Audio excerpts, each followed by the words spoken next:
Hi, folks. Welcome to Crisco's Corner. Hi, folks. Welcome back. From the New York Post. Twitter workers freaking out over Elon Musk and internal Slack messages. Yeah, let's give it a twofer on that one. Let's go again. Yeah, there you go. Leaked internal communications by Twitter employees reveal woke employees are overtaken by despair and anger. I'm going to use some sound effects on this one just to make fun of these snowflakes. About Elon Musk's month-long effort to acquire Twitter. These guys got a pretty good gig. They're paid pretty good money. A lot of them work remotely, which saves them a ton of money, and they can live somewhere where it doesn't cost $3,000 a month for an apartment. So I don't know what they're complaining about.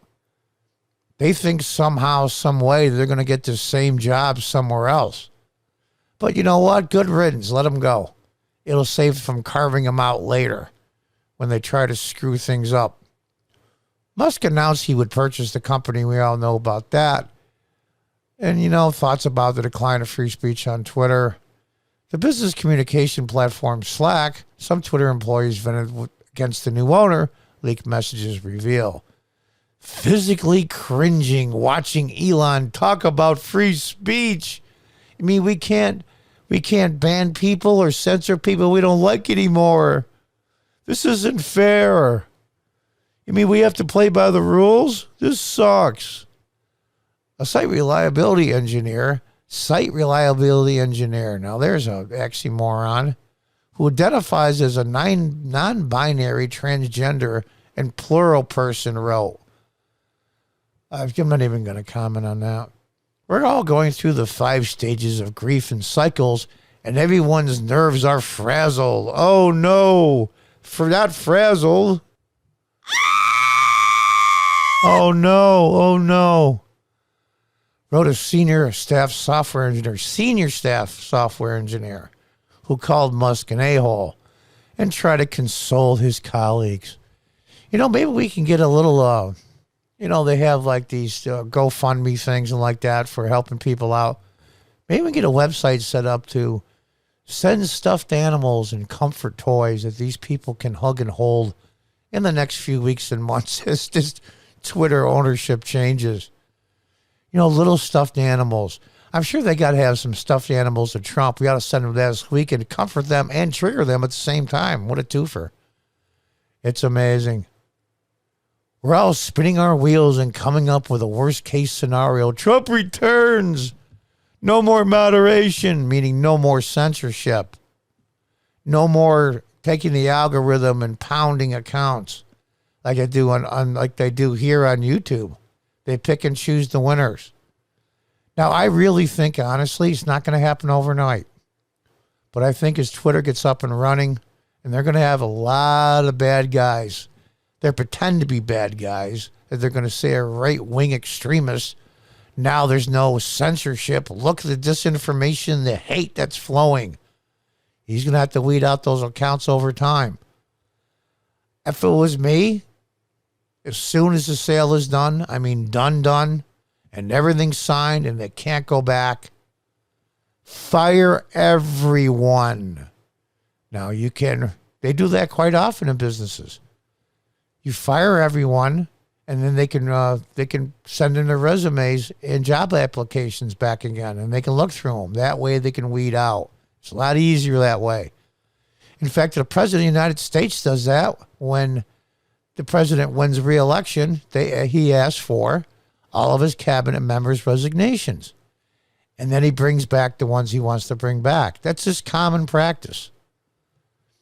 The fact is that Musk has not talked about what he's planning on doing in any detail outside of broad sweeping statements that could easily be seen as hyperbolic showboating. The senior staff video engineer announced he would be quitting. Don't let the door hit you in the ass on the way out. Not the place to say it, perhaps, but I will not work for this company after the takeover. A lot of these guys work remotely, and they make really good money, and they probably moved into areas that's a lot cheaper to live in. What are they going to do now? It's amazing. Following the back and forth among multiple employees angry about the news, some warned that their communications on Slack could be searched. The employees then moved their conversations onto their personal devices using the encrypted chat application Signal. Twitter's leadership appeared to predict an internal backlash and possible sabotage when it locked down the ability of its employees to make changes to the platform through Friday. Now, all of a sudden, out of the blue, things are happening now. On the Apple App Store, True Social is now number 1, and number 2 is Twitter. But even more significantly, hundreds and hundreds and hundreds of Twitter accounts that were banned for basically no reason, all of a sudden now are appearing out of nowhere is okay. I think Tim Pool showed an example, the red-haired libertarian. It's going to be wild. All of a sudden, you were just invisible and dead online, at least on Twitter. And all of a sudden now, there's your account again. And all of a sudden, conservative accounts, well, use an example, Marjorie Taylor Greene, who's very polarizing, picked up over 60,000 followers in one day. And that means they were hiding her numbers. Those people were really followers, they just never showed it. And people like former President Obama and Katy Perry lost a whole ton. I believe they're 1 and 2 on the Twitter site. Lost a whole ton of followers.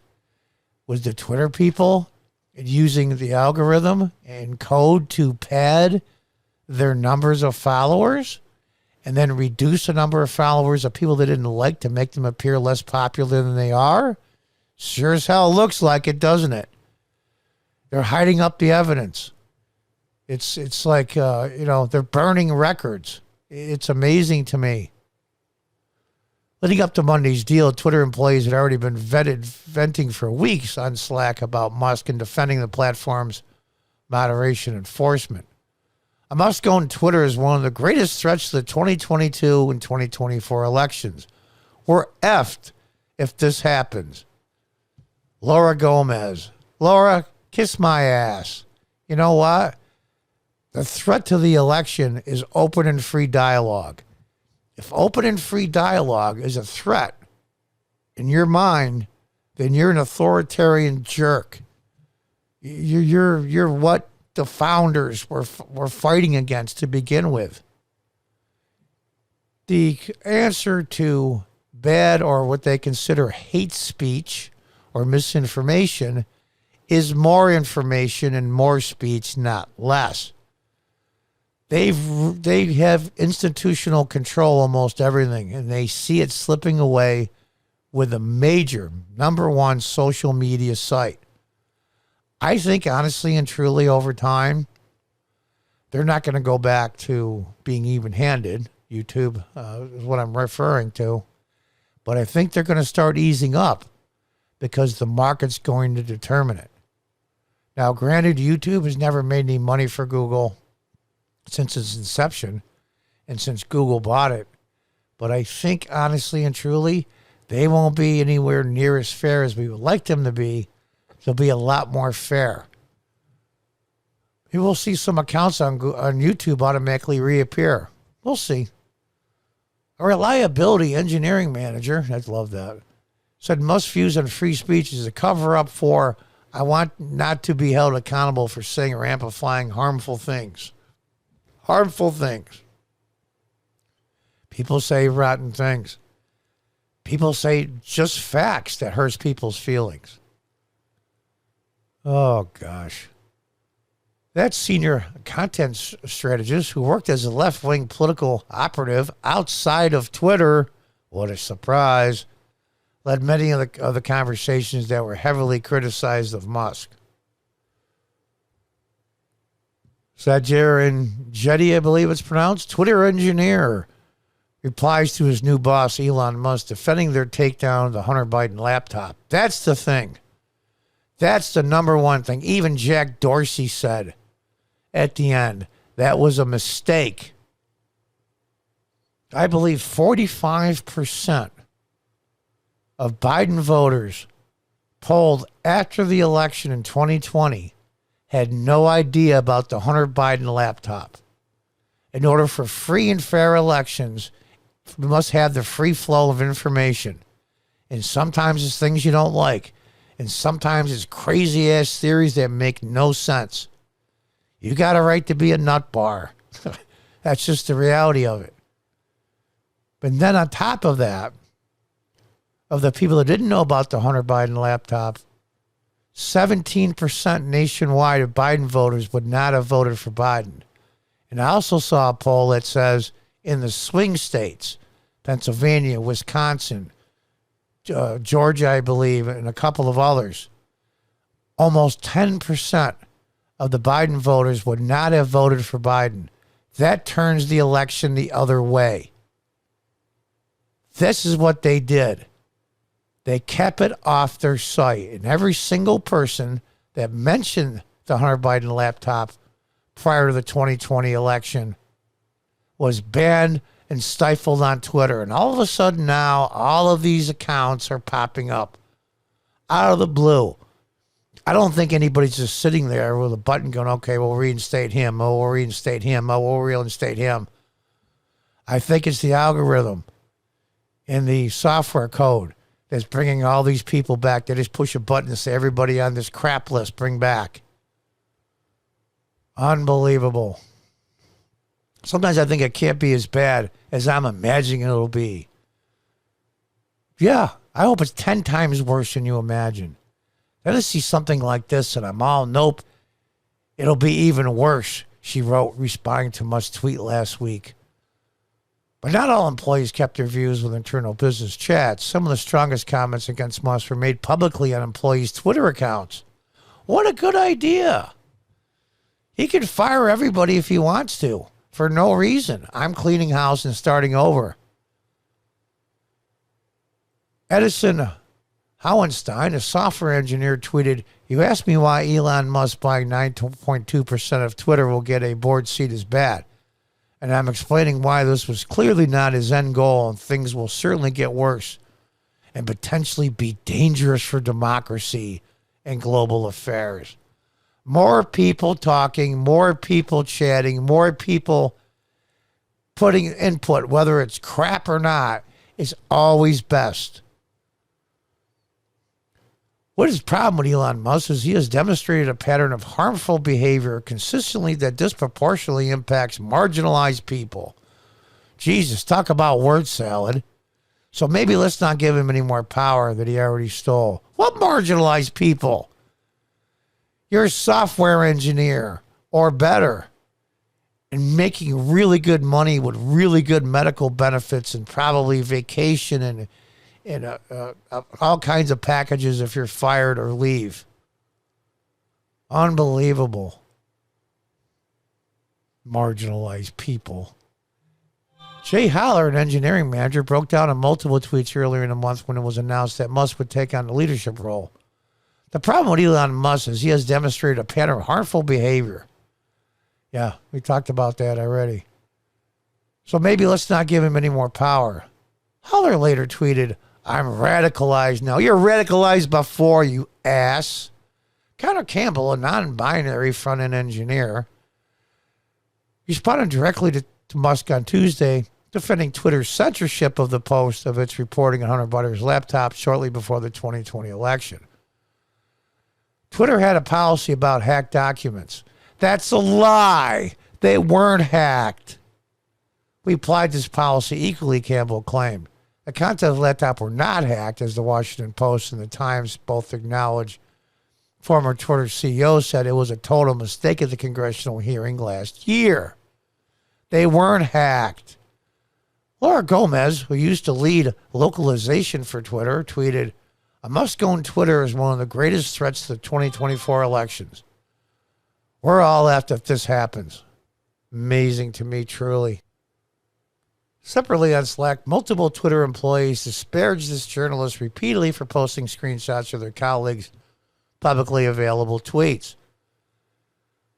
How is this no a-hole verified? Speak probably about Andy No, who's a great journalist as a senior staff engineer.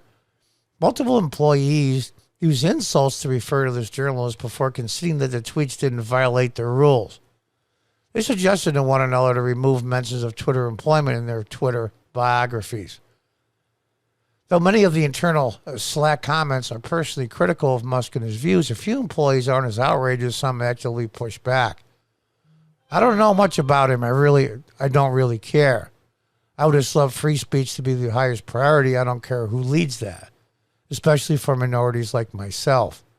I had no rights at all in my home country, said a woman in the design department. Yeah, foreign nationals appreciate freedom and free speech more than Americans do. That's pretty sad. Another software engineer wrote, I do think it's obvious that our policies are biased and everyone has a bias. I would personally like to see more balance. I don't know if Musk is the right person to do that, but the idea of someone who might be less biased toward the things that we already biased on is something that I like. Institutional power. Institutional power is being taken away from them, and this is a huge, huge step in taking away that institutional power. Fox News, whether you like them or not, is holding up the conservative end on mainstream cable news. This now with Twitter, Truth Social coming out. Yeah, they've had a lot of stuttering and steps that they had difficulty with when it first came out, but they'll get their crap together in the end. They're now the number one app download in the Apple Store. Truth Social, with Twitter being number 2. That's my phone blowing up. There's a lot of stuff going on here in New York. Anyway, I think this is great. Elon, go in right after it's sealed, where they cannot renege on the deal, and fire everybody. And in the few months that you have until the deal is really and truly done, get a list of people that you would want to hire. Even maybe some Twitter employees. They're not all bad, I have no doubt. But they're covering up the evidence. Don't let them get away with it. They're getting rid of, just like the old days. When bad regimes, authoritarian regimes are falling. They burn documents. They shred documents. They try to cover up their tracks. Don't let them do that. There has to be a way. Hire some software and computer engineers now to help stop this. Or at least if it's done, they can find out how far they went. I can't even tell you how delighted I am. And on top of that, I live in upstate New York. The New York State Supreme Court ruled 4-3 in favor of Republicans for the gerrymandering that's going on in the congressional districts, lines being drawn, and the New York State Senate districts that are being drawn. And they were all Cuomo appointees. Granted, 4-3 was a close vote, but it's still a majority. The worm is turning. Their institutional power is just being taken away little by little, and they are freaking out. The game is slowly being unrigged, and they're going to get slaughtered politically and socially. And I'm delighted that this has finally happened a lot faster than I would thought, and it's happening a lot faster even now. The worm is turning. The asteroid is coming for you, progressive dinosaurs. There's nothing you can do to stop it. Until next time, goodbye and good luck.